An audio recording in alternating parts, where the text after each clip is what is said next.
Hey everyone, welcome back to another episode of Chasing Optimum. Well, everyone knows this guy, the king of nutrition, Morning. Tommy.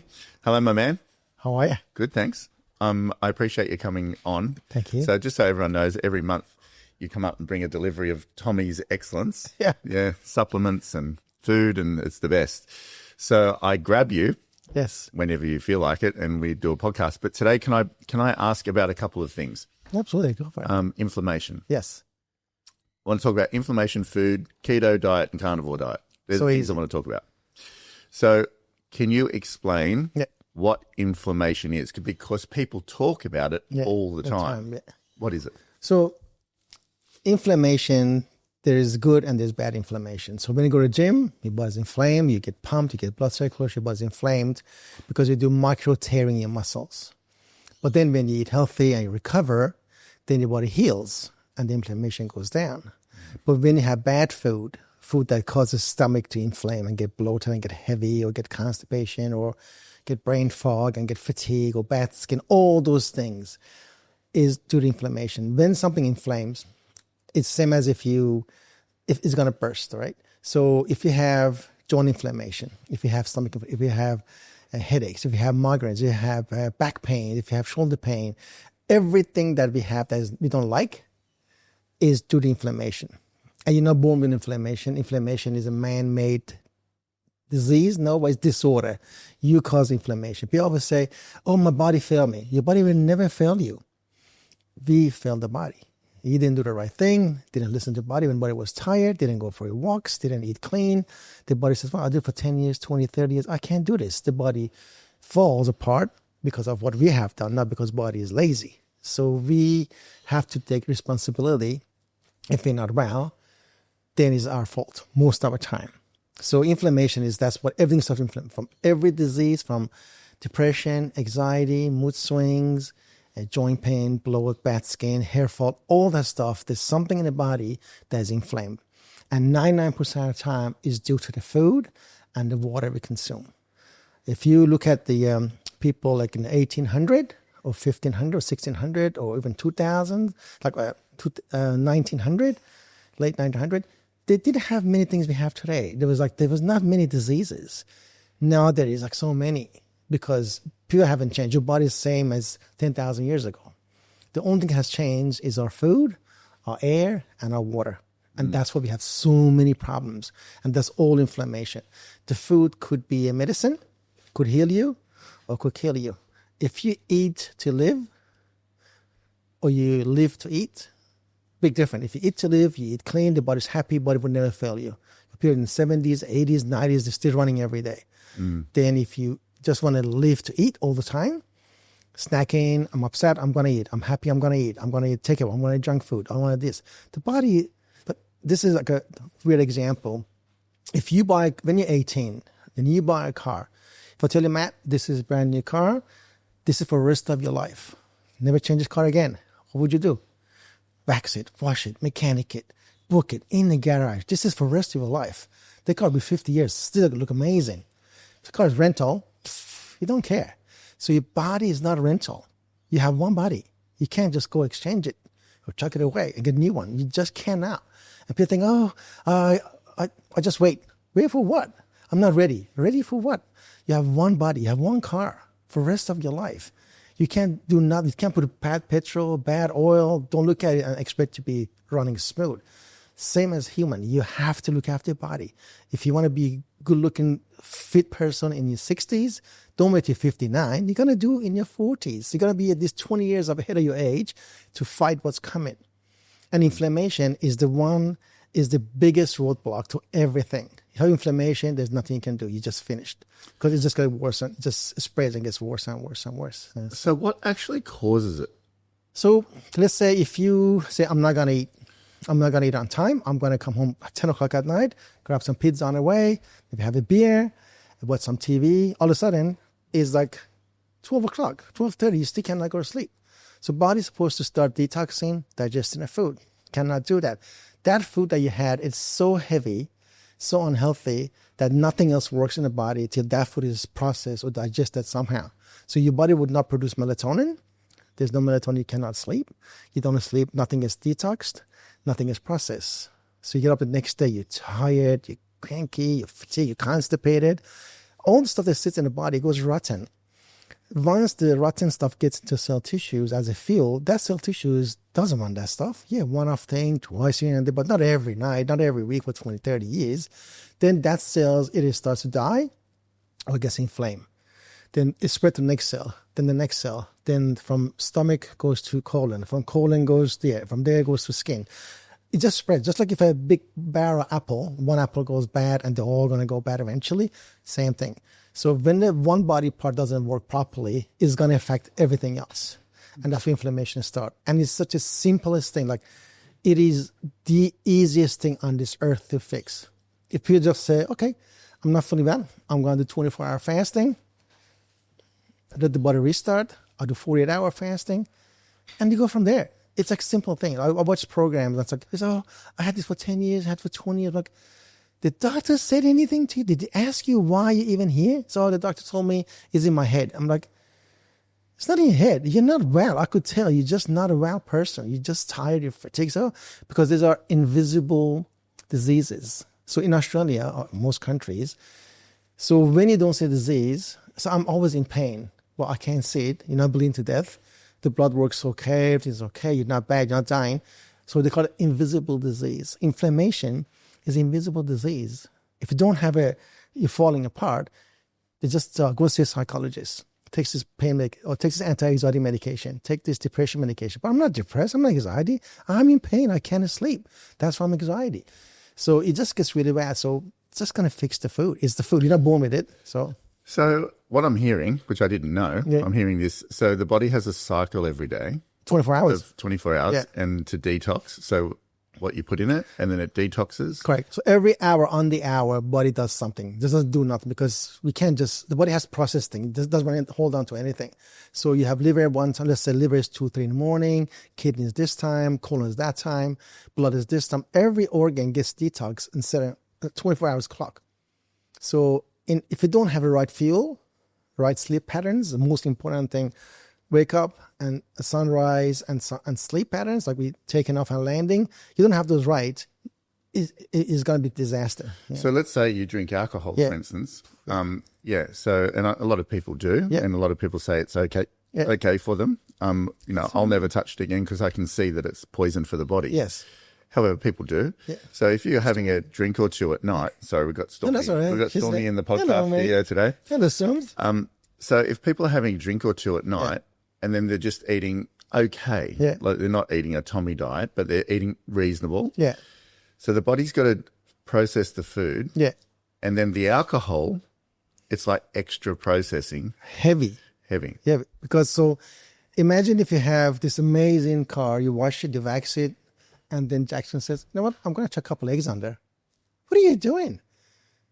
So body says, okay, he's trying to eat healthy, but give me too much, like 2 glasses of wine or 1 beer or 2 beers. The liver goes through hell to process the alcohol. Get dehydrated, it lowers the testosterone. It gives you shallow sleep. Inflames your guts because it kills all the microbiome. When you used to go to bars in olden days, even in the movies it says, what's your poison? You say, I want this alcohol. Then use poison. So you're drinking poison at dinner time with your food, and all of a sudden, your microbiome getting poisoned, so they can't digest that particular food. Yeah, one-off thing, you'd be all right.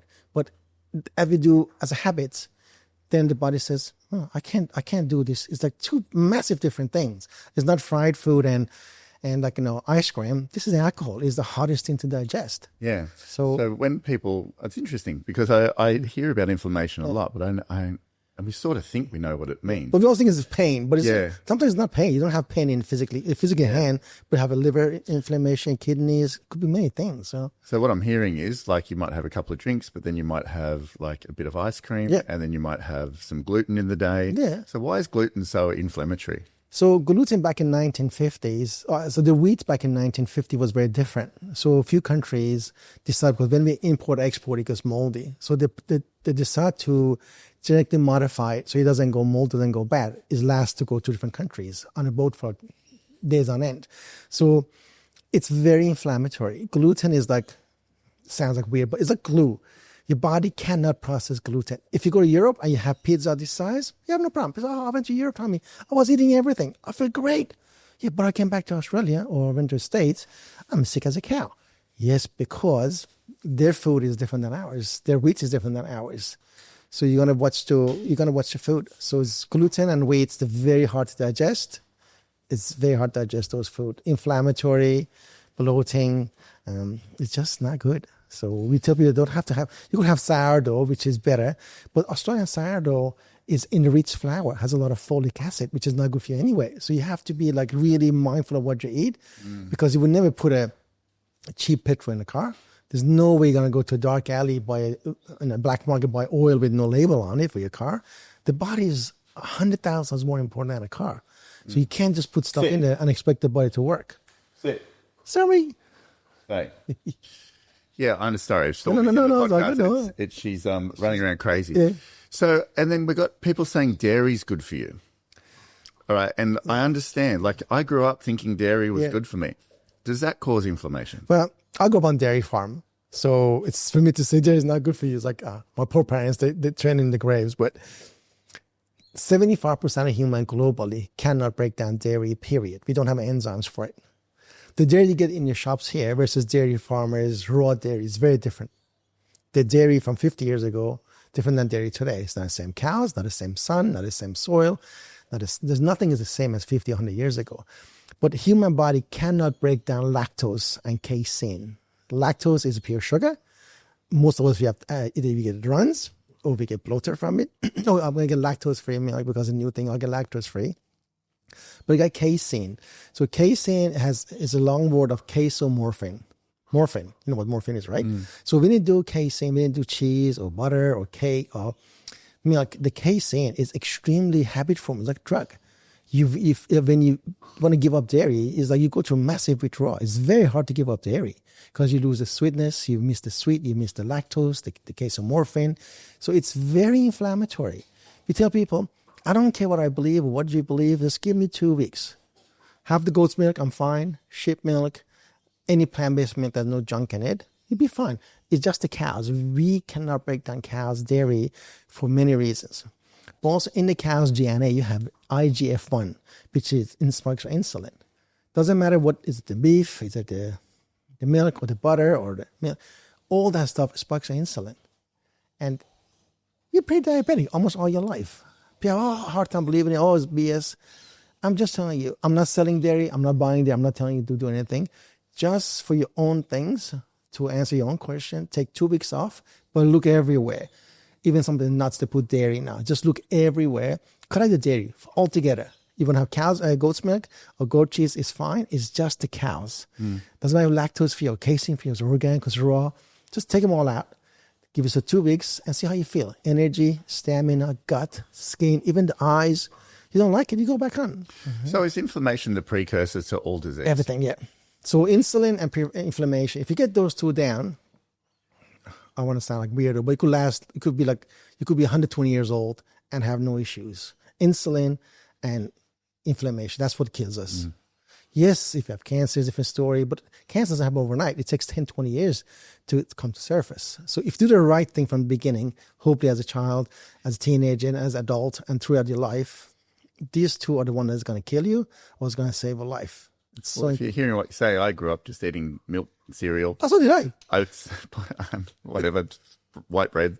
We all did, meat, the whole thing. But I have to say, since my inflammation was almost 8 as a marker, which is heading to danger zone, which I had no idea. I thought I was doing all right. It's very high. And you've got it down to under 1 now. So 0.4. 0.7 or 0.3. Well, you got it down because you choose not to eat 10 meals a day and sleep in the car for half an hour. Yeah. So that's the next thing I want to ask. So I've gone from eating 7, 8, 9 meals a day, as a bodybuilder type of thing, calories, think I need that, to 2 meals a day. Yeah.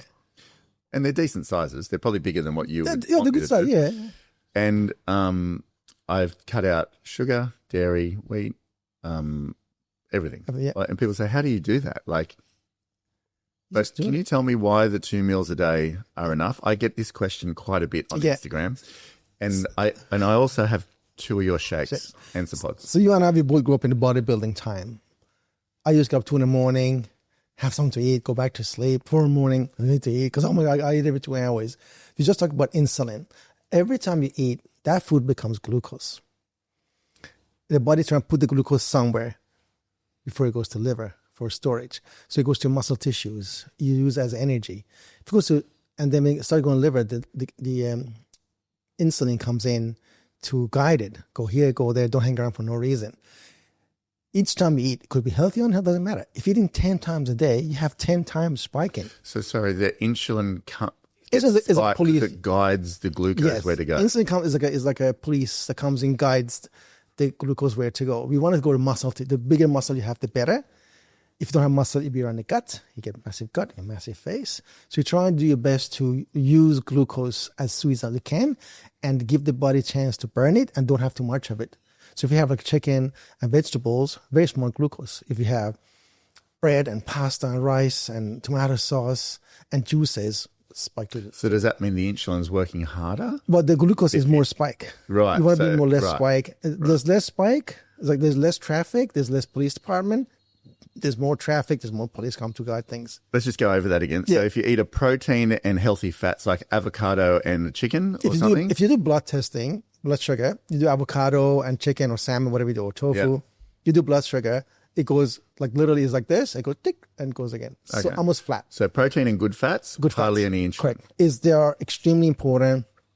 They don't convert it to glucose as easy and they get burned off very quickly. Mm-hmm.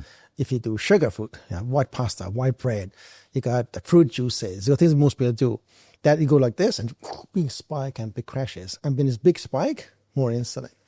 And the more insulin, you get more trouble. So you want to, in your entire life, you want to lower the insulin and lower your inflammatory. So when you're eating these foods, yes, and you might eat drive-through Macca's, then you might eat something from the service station, then you might have a Coke, and then so your insulin's like working real hard. Right, through the roof. Right. And then pancreas is that a problem? Yes, because it's the same as if you have the more insulin you spike. So they call it insulin sensitive or insulin resistant. If your body is gone like, oh, I don't know how to manage this. It's like this guy's in glucose all day long, pumping insulin. All of a sudden, you have no sensitivity. You're like resistant.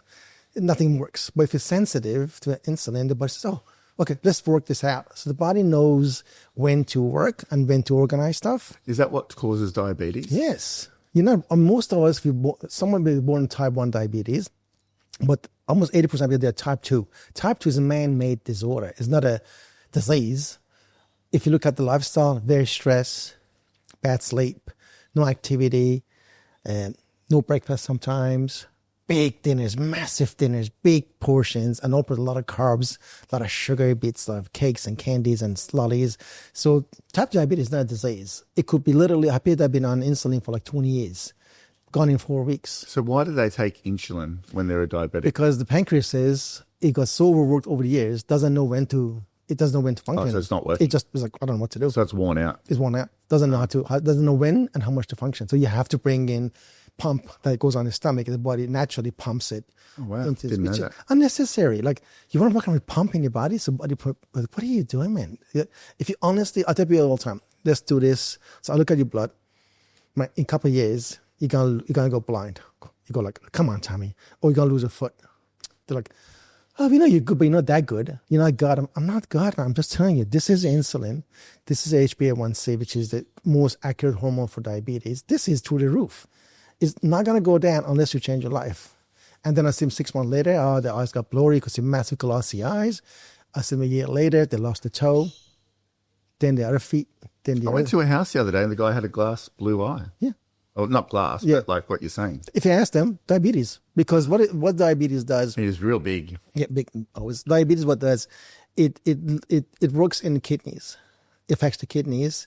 Kidneys affect your blood pressure. The blood pressure affects your arteries. So all the blood vessels that bring blood to the brain as well as the eyes, they get like squished in. No circulation, you go blind. It's like such a simple, it's very common, unnecessary. And then you see the person next month or next year, lost it from ankle down. Was it necessary to lose your foot then? Just not eat junk. We're not saying, oh, go plant-based. Just eat chicken, fish, eggs for 4 weeks. and veggies. Sometimes people chase the pleasure of the food, like the taste, rather the than dopamine, right? performance. Yeah, it's dopamine. Yeah. Can I ask, because I know I've got you for limited time, but can I ask about the food? Yes. So you were talking last time I was with you at home here, like a month ago, you were talking about acidic food and alkaline food. Yes. And so what I'm on now is mainly alkaline? Yes. Is it? And can you tell me like the difference and what it means and how it works? So generally speaking, acidic means inflammation. Alkaline means no inflammation. So when you feel the worst, if you do a blood test or you do saliva test or urine test, you'll be very acidic, super high. If you feel amazing and you look great and you're pumping, you look at the test again, you're very alkaline. So you want to be alkalized as much of the time as you can. When you eat food, the body produces acid to digest. That's different. But you want to be only acidic when you have eating food, not when you just do nothing at nighttime. So all animal food based, they're all acidic. But then the body, if you have like eggs and veggies, the veggies alkalize the food quicker. If you have steak and mashed potatoes and a beer, there's nothing there to alkalize. So if you alkalize, there's low inflammation. Sorry, so veggies alkalize. What alkalizes? So anything the greens and water. Okay. The most, and then fruit. The top, it's like putting a bucket of water on a fire. That's exactly what they do. That's why you told me to have lots of greens at night. Greens. And that has to be like just a small bowl of salad. We're trying to have different things, seasonal things. It makes a big difference there. If you have like one avocado and one egg, yes, all right. But like the diversity of what the body needs. Your gut has 300 billion, God knows how much friendly bacteria is. You want to feed everybody, not just this person and that person. You want to feed all the microbiome. They all have to get fed. Different flowers. You can't just give them all same thing. They require sunshine, less sunshine, more water, less water. The microbiome, they need fuel. And diversity of food, it saves you. If you have only one food, if you only have tofu, or you only have steak, or you only have chicken. Or a basic. Or basic, yeah. Or like similar. So what you're saying is diversity. Colors. You need colors. You can have chicken, fish, and eggs. Yeah, that's not diversity. There's 3 proteins. But you need more veggies. Different types of carrot, have avocado, have veggies, have leafy veggies. Have different things daily and day in, day out. Big difference. So when you alkalize, inflammation is down, so as the insulin is down. When you're acidic all the time, inflammation is up, so as the insulin. And when this goes up, you're going to age quicker. So it's pretty, it's not complicated. People make it so difficult. It's pretty simple. Your body tells you, man, I'm going to take a nap in the car.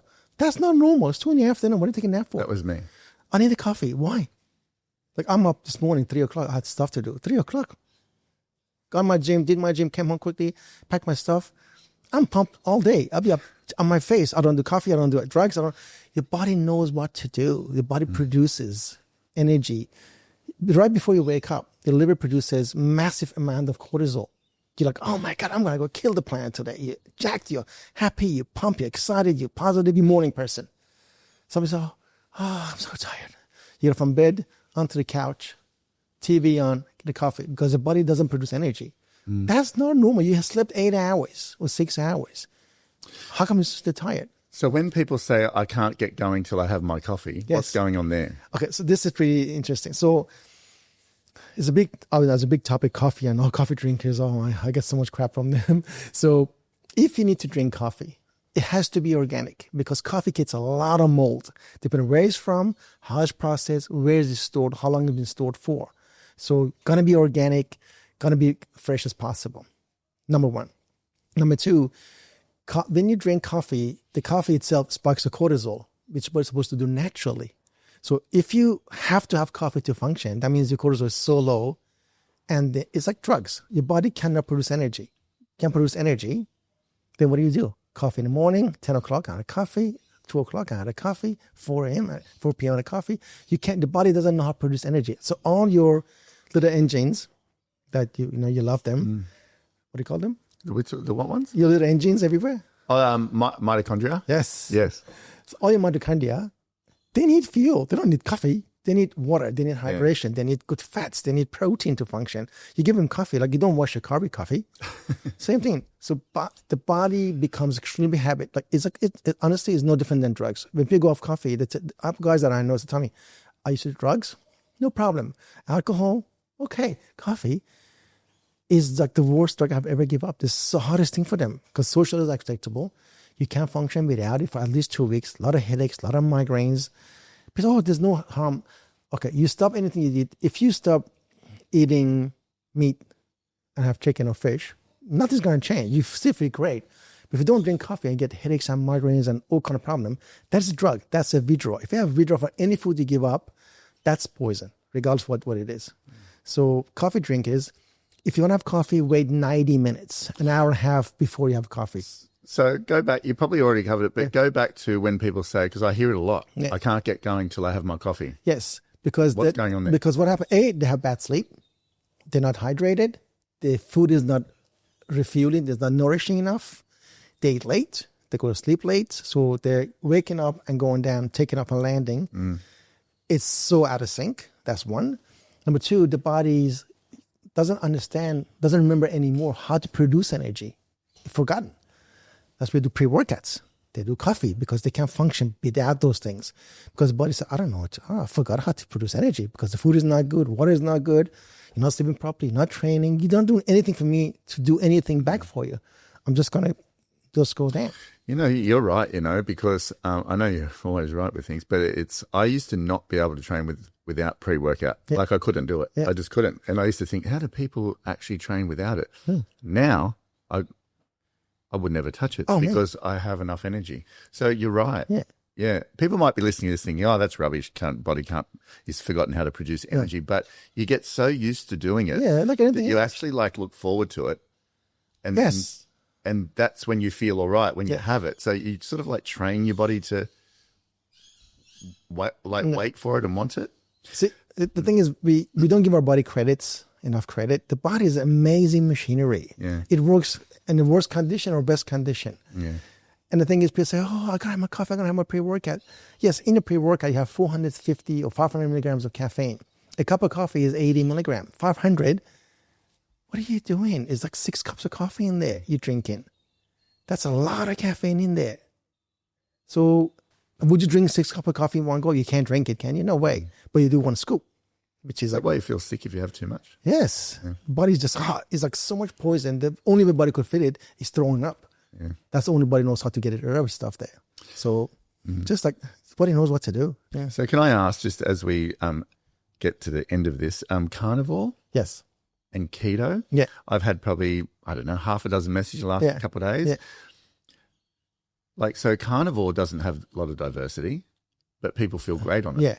So the reason people feel great, I have put people on Carnivore personally because they were so sick, they're not well, and they had to cut everything out, just one particular food to get them up and running. The reason Carnivore works for them because they stop everything else. They stop gluten, they stop takeaway, they stop fried food. They can't have carbs. There's no sugar. There's no junk. It's just protein. That's it. So the reason you feel amazing, yes, because you cut all the junk out first. Meat itself, if it's organic, has glutamine, which heals the gut lining. Fantastic. Has zinc, has a lot of stuff in meat.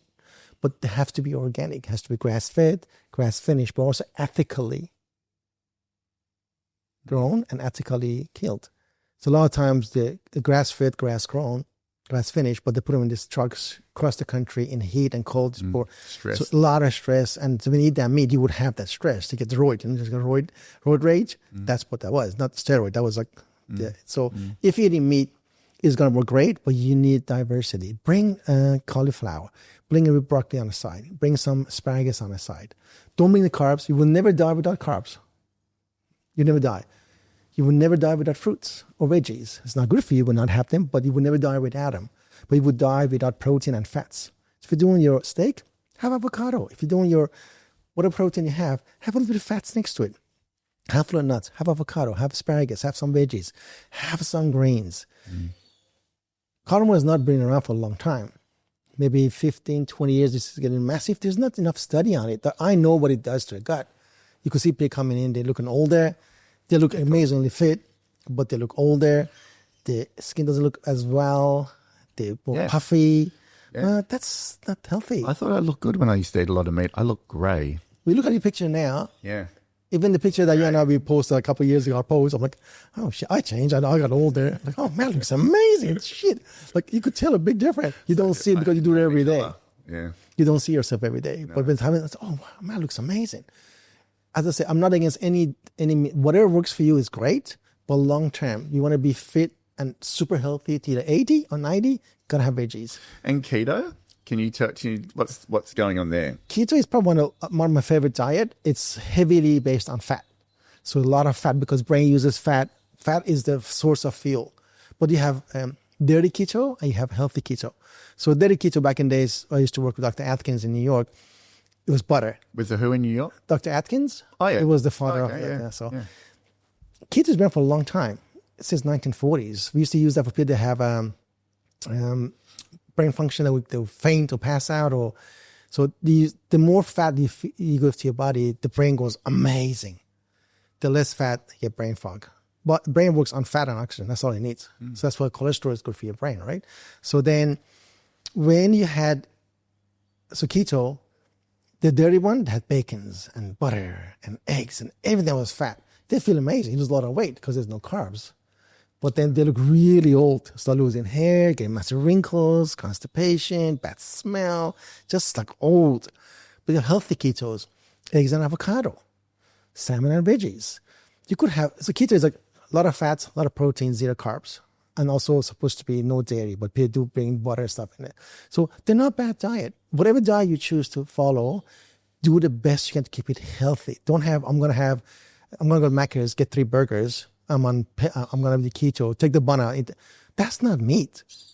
Get a proper steak. Don't say, I'm going to go here and get myself this. You got to get good food. You can't just, because it's keto, you can't just have a bacon. You can't just go have cheap butter or cheap. It's just going to really invest in your food, proper in your food. Going to invest in your food. Sorry, got dogs barking. So it sounds like to me that, well, diversity is key. Always. So maybe people could do the carnivore for a while, Yeah.